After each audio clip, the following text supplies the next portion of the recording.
Hi, Andy. Thank you for joining Dana and I for our JC blog spot today.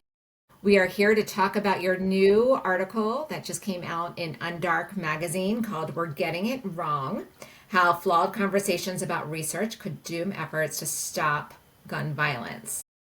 Thanks for being here. Thanks for having me. Excited to chat. Well, you've written about the consequences of relying on the wrong standards to measure gun violence intervention methods. But can you start by just explaining what community violence intervention or CVI? Yeah. So the phrase community violence intervention is relatively new. It's a couple of years old, but the idea behind it is like a century old, if not older. But the idea is that in neighborhoods that are experiencing high levels of violence or crime, that part of the solution for providing public safety is relying on local voices and local experts to come up with solutions.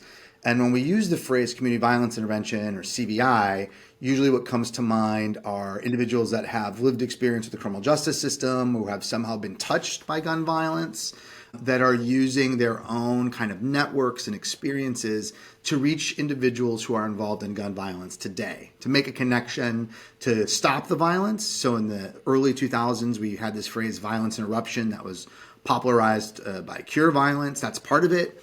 But there's a lot more that's being done, right? So there's this stopping the violence, sort of mediating disputes, and then there's this sort of linking literally to life-saving services, from legal services and housing and substance abuse to finding a job and getting an education. So CVI now kind of refers to this ecosystem, the suite of sort of interventions, street outreach, victim services, trauma response that are happening sort of in the small networks in neighborhoods where gun violence is a serious problem. Hi, glad to be talking with you about this important piece, Andy. My first question for you is, why is it a problem to think of CVIs as a pill we can prescribe to simply stop gun violence? Yeah, thanks for the question, Dana. So in the 1980s, social sciences in general really started pushing a tighter focus on like causal logic and experimentation, because what we were seeing in policy spaces was fear mongering. Right. So we had Willie Horton and the welfare queen, super predators. And the idea was that's what was driving criminal justice policy, violence prevention policy. It was literally just myth and fear. And we actually had a base of science. But what was being pushed was this idea of clinical trials, randomized controlled trials, experiments, quasi-experiments, all actually a really important push, right? I surely wouldn't want to go back to a world where we don't use data or science to inform decision-making in policy spaces, but actually kind of doubling and tripling down on this application of the medical model to, say, social sciences or something like gun violence prevention. It's not a one-to-one fit. Right. And so where we see tension happening is when we look at the statistics that we use, whether it's or the methods that we use, whether it's something like a randomized controlled trial or a quasi experiment or propensity score matching or whatever the technique is. The idea is to create a condition where we can really understand mathematically cause and effect. And the problem is when we think about something, and I'm actually talking about gun violence prevention specifically, which is my area of expertise, it's decidedly a non-random phenomenon, right? We feel like it's random, but actually, decades of research show it concentrates in spaces and in social networks. So already when you think about applying this logic, who's going to get treatment, right? And how are you going to decide? You are literally asking a policymaker or a community to flip a coin, right? That's the highest standard according to this kind of model, this gold standard. And then everything less than that is somehow less rigorous or can't really tell us about that. And what matters in this kind of debate, to go back to why it's a pill you can't swallow, are two things. One, we know that the solutions are not the same. There's not one pill that will solve domestic violence. It's not the same pill for a juvenile as it is for an adult in Oakland versus Chicago. It's just not the same. And so when you study a program, to try to contain all of the non-randomness is already difficult. To make a decision to give someone treatment and somebody not is unethical. But then there's this other part of it. And I know this is a little bit past your question, Dana. So the treatment is not like, here, take this pill, gun violence will be solved. But there's also this element of, we know there are other methods to study this, the scientists, right? We've got books that show us valid methods to study causality that don't involve randomization, or ways of looking at time series when you don't have a comparison group. And we all agree in nerd space and in the footnotes that those are valid and equally rigorous. Differently rigorous, but equally rigorous. And what we've been seeing in policy spaces in particular, especially among funders, and especially when people have a microphone that's attached to a government dialogue, is this sort of using this medical language to justify a certain type of work, as opposed to actually fitting the right method to the right question versus the other kind of way around. And you write a lot about how much funding CVI has gained over the years, maybe the past several years, past decade. And now that funding is at risk because of the flawed way of measurement. Right. Well, potentially a flawed way of measuring its success. So in determining how a program works, you write that it depends on how you define works and what we accept as proof. Can you explain that? Yeah, so I think there's two parts to this question. One is, how do we define impact, right? Does it work? And then there's this other element of what works. And I'm arguing we're getting both of those things wrong. So when we talk about does it work, now let's be clear, we need to understand if these sorts of initiatives are reducing violence at an individual level, at a community level. Like, we should not duck that question. We cannot duck that question. And that's kind of where the methods part comes in. But how do we actually measure that? It's actually not just because it's not random, right? And you can't flip a coin and sort people out because that's not the way it works. But actually trying to count shootings is really hard. And statistically, not empirically, they're rare. So even in cities like Chicago, where we have 500 to 600 homicides a year, it's underpowered in most statistical models to prove anything, especially the higher the sort of medical model you want to go. But as I already mentioned, that's a small part of the work that outreach workers are actually doing, right?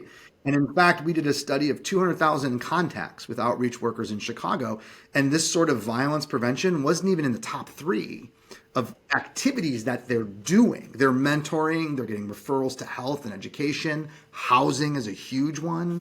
So they're doing things that are related to safety. Housing is clearly related to safety, for example, but they're not getting credit for that. So even understanding the impact, all we're using are police-defined metrics of violence. And we're not even capturing all this other work that they're doing. So we don't have all the right metrics as outcomes, and we're not even faithfully capturing the work, because what we've been using is just looking at aggregate shooting rates or individual shooting rates, and do those go up and down? And that's just impossible. And the last thing that I think is worth saying with how it gets attributed to their work. If you have a city like Chicago, which has really expanded in this space, when I started this work back up in 2018, Chicago had 200 violence prevention workers, which seems like a lot, but there are 900 street crews and gangs in Chicago. And if you've got 200 workers, how many are you going to reach? So you could reach 200 groups, and those behavior could go down, and the other 700 could go up, and it's going to look like it doesn't work if you don't have a right model. And most people weren't even doing that, let alone understanding, do you have a coverage? And yet the blame is going to go to it's not working, right? Compare those 200 outreach workers with 12,000 police officers, right? And, I don't know what the right number of police officers is either, but the point is those 12,000 police officers aren't being held accountable for the vanguard of crime rates like outreach workers are. So you give them some money, they're just starting to hire full-time employees, and crime goes up, it doesn't work. So what do? You crush the field. And part of what I've been arguing, Beth, is like, for the first time this funding has been sustained, you actually have a workforce now, right?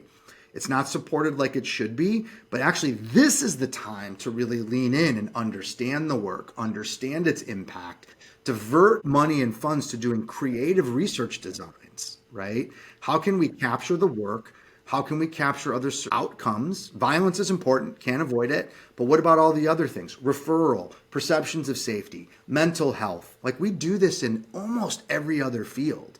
We do this in medicine, we do this in education, we do this in policing, but in this space, people keep tightening the straitjacket around what they're going to accept. Violence didn't go down, it's failing. And that's politics, and it doesn't align with the science. Like, the science is not where it should be either, including my own work, but like, it needs to be aligned and capture the work, and it needs to really capture where it should be having impact, essentially. This leads really organically to my next question, which is, what are some other meaningful outcomes that are associated with CVIs, and why do they matter? Yeah, I mean, I think the first one would be connections, right? And trust. And it sounds, and again, at the Justice Collaboratory, you literally have some of the leading experts in the world on these issues.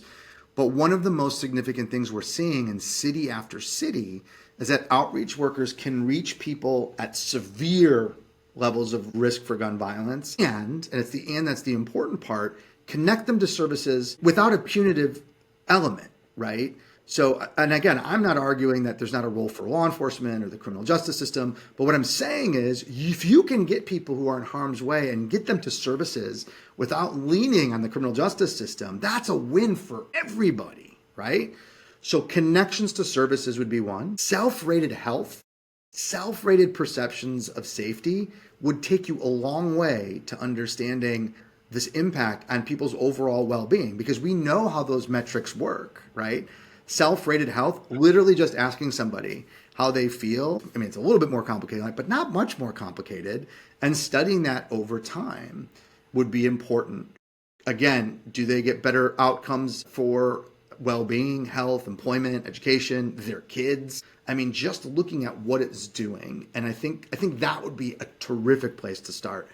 The only other thing I would add is, and again, we know how to do this, especially say the sociologists and political scientists, you have to go and measure things somewhere between individuals and the whole neighborhood, because what the work itself is about navigating networks. So if I'm working with Dana, because Dana's the person we think is really enmeshed in this research, I'm actually also working with Beth and Andy, right? So it's not just like, yeah, Dana's getting treatment, but these other two people are around them are part of the problem and part of the solution. And so outreach workers rarely just focus on a singular person. They're focusing on a crew or a network, and we need to understand that. By the way, this idea of the three of us, that's also why it's hard to honestly say something becomes randomized. So one approach that's happened where people have tried to randomize is like, okay, Dana's the person we're going to get, and we flip a coin, and now Andy's in the comparison group. But that violates the statistical assumptions in these models because we're connected, right? As opposed to thinking about, well, maybe we look at these three, but let's go find another three people in the data that aren't getting any treatment that we can match and compare.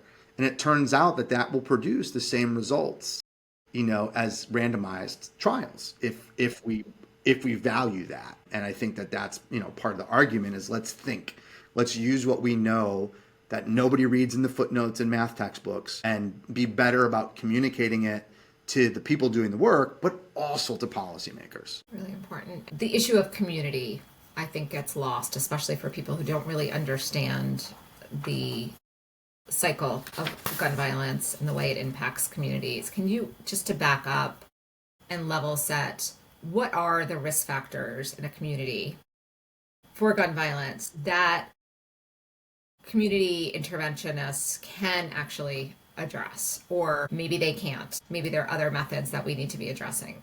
So I want to be careful about what I'm saying, and it's not what you said, Beth. Like, I don't think these sort of CVI organizations are solving poverty. They're not solving segregation. They're not solving political disenfranchisement. It's actually, they're part of a larger system that does that, but their particular task right now in its current form is really thinking about reducing violence, building trust, building civic engagement. So I think that last part is the biggest thing towards what you're saying, right? Building trust with institutions, getting individuals who are disconnected, reconnected in some ways.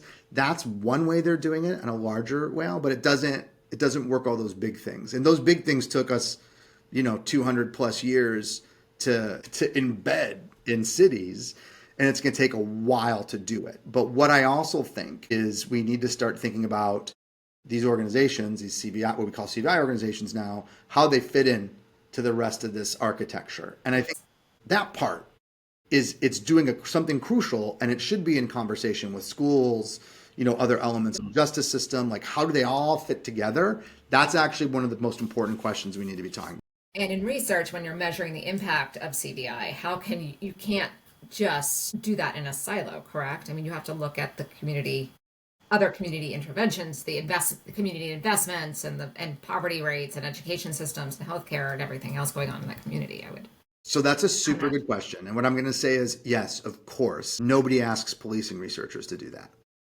Right. And so the assumption is, every time I do this, someone's like, well, policing was going on. And in fact, in one of our studies, we control for policing because, policing changed during COVID, but actually policing changed the same way in every neighborhood over COVID. Right. They all went down. So what you're saying is totally right and fair. But I also want policing research to understand these other investments as well. I think that's part of, again, you asked the question, I'm not trying to put you as the person who does this, but I think that's why sort of community violence intervention is being held to a higher standard, right? We're being asked to prove what you said in ways that research in other spaces is not. And I think, and that's political. I think that's quite political. I think people, and this is a very common misperception, which we've been working hard on, they think it's soft, that there's not a science here, or that the intervention is okay, you're going to feel good. Here's some money, do some things. But actually, there is a science here, and there's actually not just a science, but a practice, right? There is a field that is developing that we need to understand. Police work is a practice, education is a practice, social work is a practice, medicine is a practice, being an EMT is a practice, running a library system is a practice. And I think it's being unevenly applied. And so we should do it. Now, let me be clear, researchers in this space, we got to get better, got to get more creative. We have to think about these things. But, the same is true in places that it's not being leveled against. Well, I think you make the case, Andy, and so I'd like to give you the opportunity here to do it out loud, is that by expanding methodologies beyond RCTs, we are in fact increasing our standards, even though there's this subtext that somehow that is the standard that we should all be meeting. So what are some key components of scientific rigor when studying gun violence that isn't RCTs? Sure. So, the first thing is, again, any well-trained scientist should be able to kind of go through all the different methods. And, it's cliched to say, all models are bad, some are useful, right? It's a famous kind of aphorism in this space. So the first question becomes what are we trying to answer? What are the questions? And if we're talking solely about impact, then having some kind of comparison is always better. How you generate that comparison in 2025, there are lots of ways to do it that are beyond sort of tossing a coin or some other sort of group allotment that is based on resources. There's waiting lists, right? There are even things that are called synthetic comparison groups or propensity score matchings that create statistical comparisons. And there's a whole body of research that suggests that when you can't do this, or when it's impractical or violates assumptions, you can do all these other things and basically get comparable estimates, right? But that means saying that, not denigrating quasi-experiments as lesser, even in this sort of cause, but saying actually, this is better to do, it's more cost-effective, it's going to give us the same results, we don't have ethical concerns. So you can start there when the question is on impact. Then you get into, does the model reflect reality? And I'm going to come to a larger set of questions related to this, Dana. So how do we understand the network nature of gun violence? We either pretend like they don't exist, which is what most of us have done most of our careers, or we dip into the field of network science and we model them, right? We actually can do this. We've been doing this for 20, 30 years, but we don't like to put them in experimental models. We could. That's just because we don't like to, or some people don't like to, because it grates against traditional econometric thinking. So let's just pretend that coin toss is fair and that's fine, not realizing that Dana and Andy live next door to each other and have known each other 30 years and have been arrested together. Well, if we see it, we either ignore it or we model it. I say we model it because it more accurately captures reality. So when we're talking about just figuring out impact, there are lots of different ways to go, and there are more than I just described. But there's also a problem there, which is it assumes that the only relevant questions for policymakers are about cause and effect. which is not, right? Even getting folks to understand that this is a small number of people driving behaviors, that's a huge policy relevance question. To understand, I'll give you a super simple descriptive example, which every time I've said this, and I've been saying this for a decade, that the average age of a victim is 27 years old and not 17, 14, changes every policy decision you should be making, because that 27-year-old does not have access to the public school system or DCFS, except potentially for their own children. But actually, that simple descriptive statistic has a massive information use for policymakers. So we need to embrace descriptive questions, especially in fields that we don't know a lot about.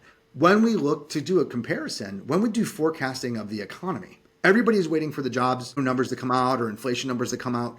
That's not a randomized control trial. That's not even an experiment. But we are basing massive government action based on forecasting of point estimates, right?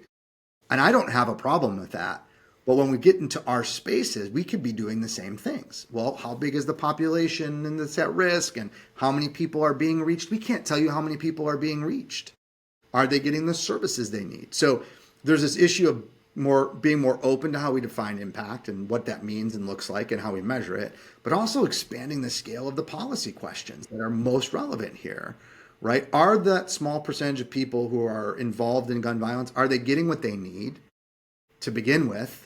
Right? What are we doing with them? And then is it effective in some ways? And I think, again, we have other models for this when we look at school systems. It's not just test scores, though we look at test scores. We look at attendance. We look at inequality metrics. We look at capacity, student to teacher ratios. Like there are half a dozen metrics. We look at one in this space. Mm-hmm. And I don't have all the answers to the question that you're answering, but there are a lot of people that do, and there's research agendas that are being crafted, and we should listen and we should think and vet and figure. My job is to figure out ways to measure it, essentially. One of my jobs.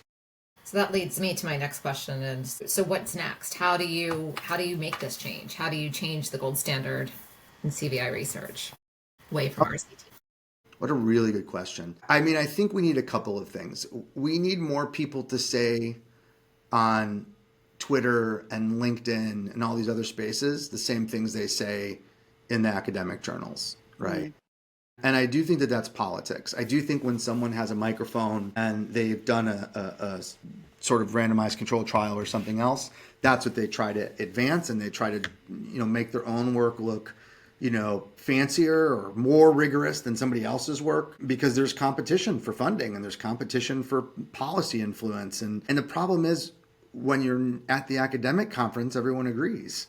And then all of a sudden you need to get your publication in a top piece and they disagree, or they don't even disagree. They're just taking punches. And I think that needs to stop, but I don't know how to stop it. And it's Pollyannish to say it's going to stop. There are certain foundations that are extremely, their mission is to make this a way to look at every problem. I think that's a horrible idea and a boring idea and an unscientifically guided idea, but it's not my foundation. I don't have a foundation, by the way. So I think we just need to have counter voices. And those counter voices, the reason I wrote this piece, by the way, was that people in the CVI community actually feel their jobs are at stake, right? In 2018, they didn't want to talk to researchers because they thought as soon as they got a grade, everyone's going to take away their funding, because this is what happens time and time and time again. And so you have an entire field that really feels like, research is out to get them. And it's not. I mean, I'm not, but what they can't do is they can't say that. And I can, because I can't lose my job for saying it. It's actually what my job is to do, is to kind of take what I see and hear, see if there's sort of some validity to it, kind of report and discuss those things. And so the piece was really bringing that tension to light. These workers feel like their jobs are at risk, and they're not wrong. And part of what is going to come after them are people with methods that don't fit. And it's an unfair critique. Conversely, let me just say, there are some researchers doing amazing work in this space, right? Daniel Webster, Shawnee Buggs, Catherine Bocanegra, David Arrow. Those are just the people that jump to my mind whom I just spoken with recently, right? There's many, many, many more that are doing this work, and they're fighting hard to get their work out there. And that work needs to be taken seriously, engaged seriously. None of it is perfect. There are flaws in my work. And in our space, we admit that. And how do we do the next one better? And that needs to be packaged for policymakers. It needs to be packaged for funders in particular. And it's going to become more important as we go into this next administration, which is not going to believe science in general, but will use certain language against science that it doesn't like anyways. And this kind of idea that there are kind of hierarchies that are true in every circumstance. And again, I'm talking about gun violence prevention. I don't know enough about education or, particular cancer clinical trials, but I know in this space, we need to be more creative. We need to do what scientists do, which is like push boundaries, try to capture things better. And that should be exciting, not anxiety producing or not too anxiety producing. And I think this climate of competition versus what we could make when we approach it as collaborators, and I think is so poignant. And this is an opportunity in the face of an anti-science frequency to come together as scientists, as people who are committed to rigor and acknowledge the complexity of rigor, but also the richness that an interdisciplinary approach. Yes. Right? When you talk about these networks and these complexity of variables, we recognize that a political scientist and an economist and a sociologist have much to share with one another about approaching and understanding these complex landscapes. And I'm going to push it even further. And it's not even just us, right? It's how do you incorporate arts and narrative and journalism and human experience. And I've been using this version of the phrase a couple of different times. You may have heard me say it. Science isn't everything, but not everything is science. And both of those things are okay, right? So especially when we talk about narrative in this space, because it is so visceral, because, over half of America has experienced or been touched by gun violence in some way. And Jenny Carlson has described it as we are a nation of survivors, right? Everyone has an experience, and your experience does not invalidate a research study, and a research study doesn't invalidate your experience. But that's often what you hear in a lot of these spaces. Well, don't tell me it works. I know it works. Or conversely, no, it's not how it happened. Let me tell you how it happened. Well, research doesn't work. Even qualitative research is both about exploring an average experience and these extreme experiences, right? And what is the typical experience, of someone in a community? And what is somebody that's really engaged in gun violence, and conversely, someone who might be against it? And research can capture that. Narratives capture it. But how do those things live together? Because I think, the foil, these extremes, is like, well, that's just one person. That's just Andy's experience. It's not science. Well, good. Go talk to 100 more Andys. Then come back and analyze the similarity. Every one of those Andys, had this happen, or 90% had this, and here's what we get.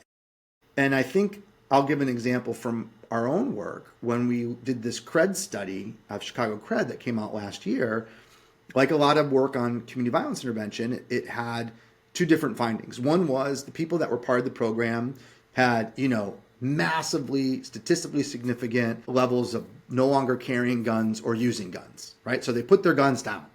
But their victimizations level, while they were lower, I couldn't prove that it was due to CRED because some of the guys got shot.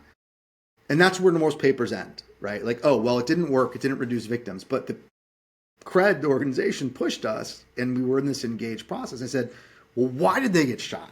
And so we started going through and we started talking to people. Well, they got shot on the way to work. And one got shot literally outside the center because people were waiting for him to come to the center. So that's not a failure, actually, right? That is a fact that the way the participants described it, they're playing defense and the rest of the neighborhood is playing offense. But unless you talk to people, unless you elevated that, it would have been deemed a failure. By the way, we wanted to reduce gun violence, but how do you reduce gun violence among a couple of people while the other 40, 50,000 people in the neighborhood, their conditions haven't changed, poverty hasn't changed, COVID hit, and you expect these 40 or however many people were in that cohort to magically, avoid everything in their community? No. But what they had control of, they did change. But you only get that by listening. You only get that by narrative. You only get that in ways that wouldn't fit these traditional models. And again, making space for that and acknowledging that it's part of the same, you're all trying to understand the same thing. And there's a role for those other things, and educators too. One group we haven't talked so specifically about, though they've been mentioned, both in the research but also the experience of the gun violence, is the workers and the people doing CVI work themselves. And so I wonder if, Andy, I know you speak a lot about this, if you can speak to how they feature in the research and how doing research on their experiences and their needs can serve this objective of safer communities.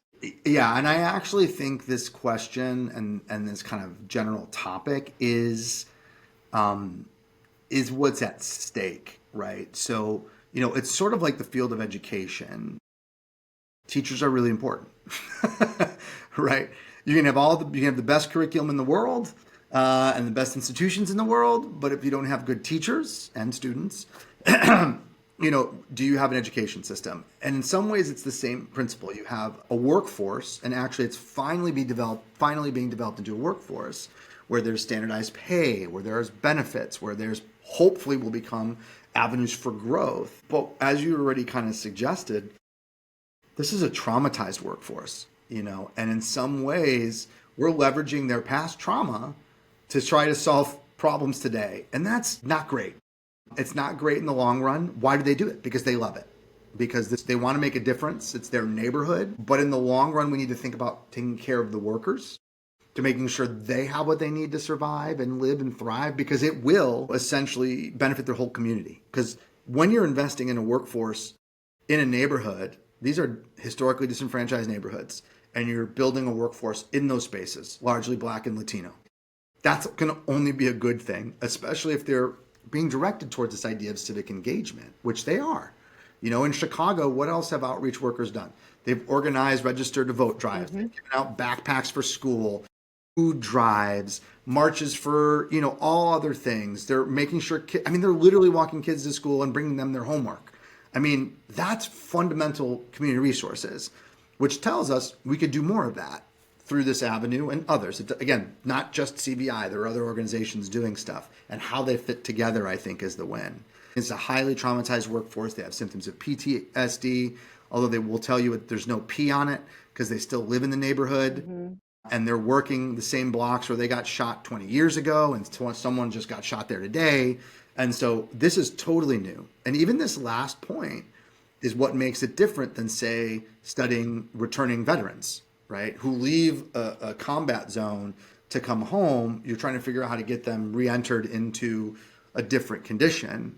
That's different here because, and I'm not making the comparison to a war zone, just to be clear, but you're not leaving the space where you were traumatized.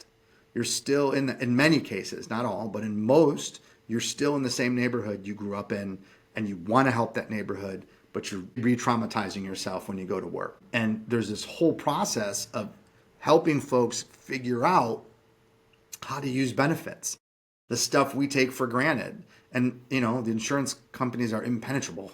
So it's like trying to figure out how to file a claim, how to figure out how to use wellness benefits. What the hell is a wellness benefit? It took me 3 years to figure out what those were. How do we make sure people are taking advantage of those things that can actually help them, as humans and as workers? Andy, In listening to you, I find myself thinking about parallels to people who are doctors or surgeons, where you do the work every day and there's an understanding that you're going to lose patients, or that there are people that are going to get sicker, even though you're trafficking in health and wellness as a doctor, and that's part of the work, but that it's a heavy part of the work, right? And that's true for people doing this work too. Yeah. Which is there's bound to be failures.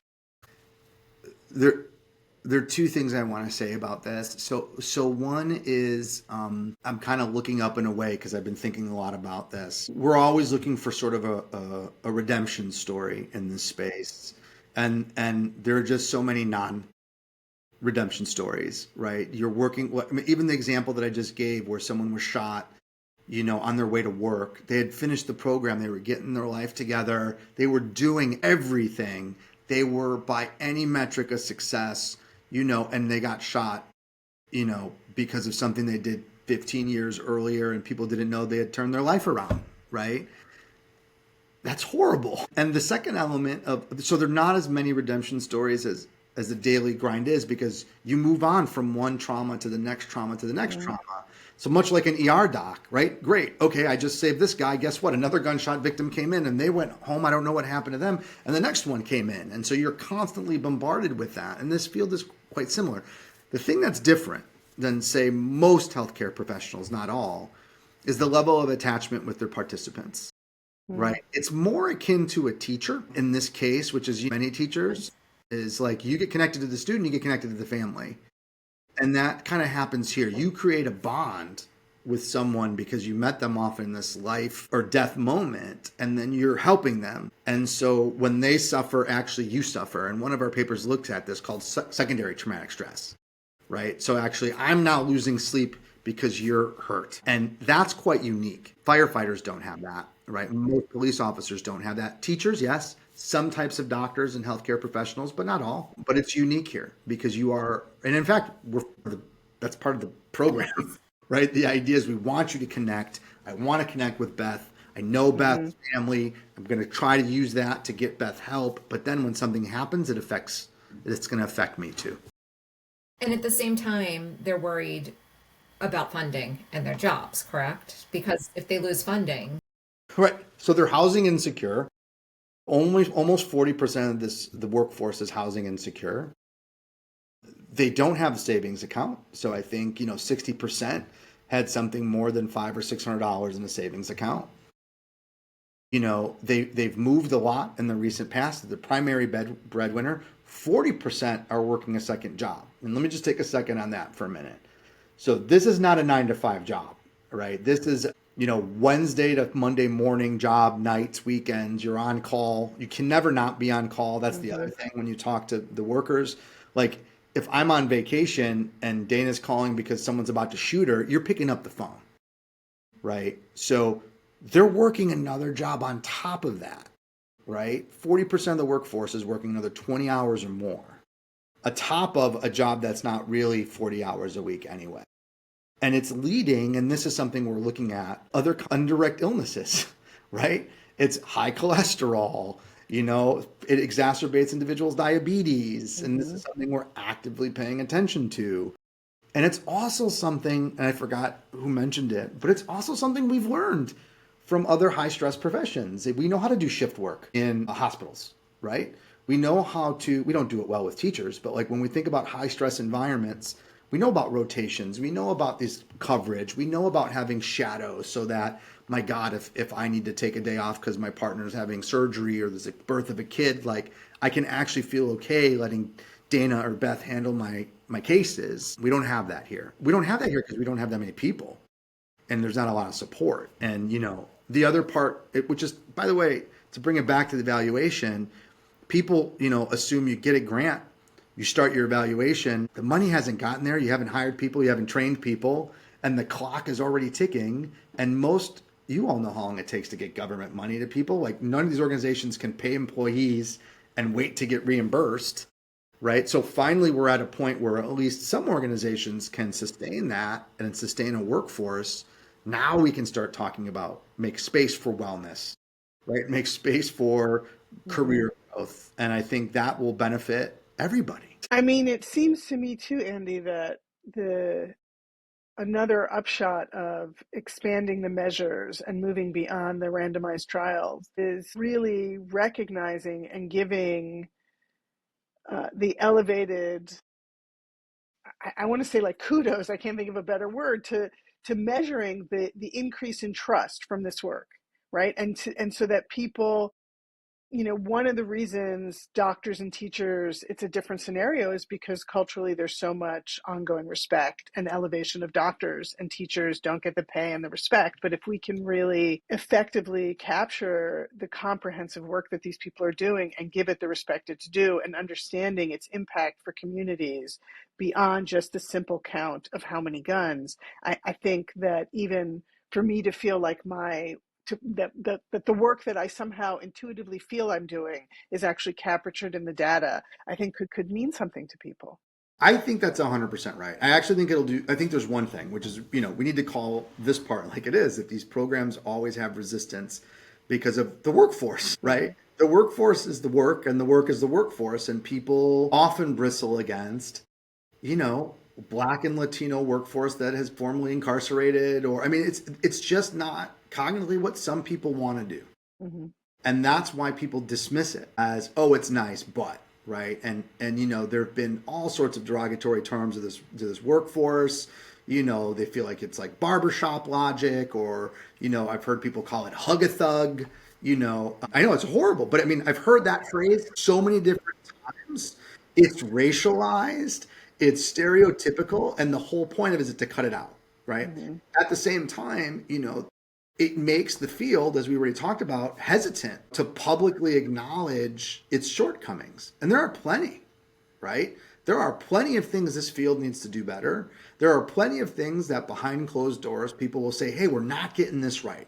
What do we got to do it? But they don't want to talk about it because they're afraid of losing the funding sources. You know, and I mentioned this in the piece, you know, we do not shut down cancer research when only 14% of clinical trials succeed. Mm-hmm. Nobody does that, right? No one's like, oh, forget it. We have a loss rate of, you know, 85%. No, we're like, no, let's get that number to 20%. Right. But here, people, even when we have huge reductions in gun violence, when people think about like, what is it, 10% reduction, it's massive, you know, but people don't see it that way cognitively. And they don't want to give individuals in this workforce credit. So there's that part of it. But we're at this point, I think, Dana, where the field is really trying to make itself a field, right? Mm-hmm. They're differentiating roles. There's training academies. There's people trying to come up with standards. And the other thing I like about what I'm seeing, and having been in this space for like 20 years, is people that, you know, organizations that don't like each other are actually coming together to really say, like, what are best practices, right? What are best practices? What do we know we think is best for worker safety? What's best for outreach participants? That allows you to have a base, and then you can innovate, because we got to keep innovating. Is it cognitive behavioral therapy? Is it job training? Is it housing and substance? Don't know. Can't tell you that, actually.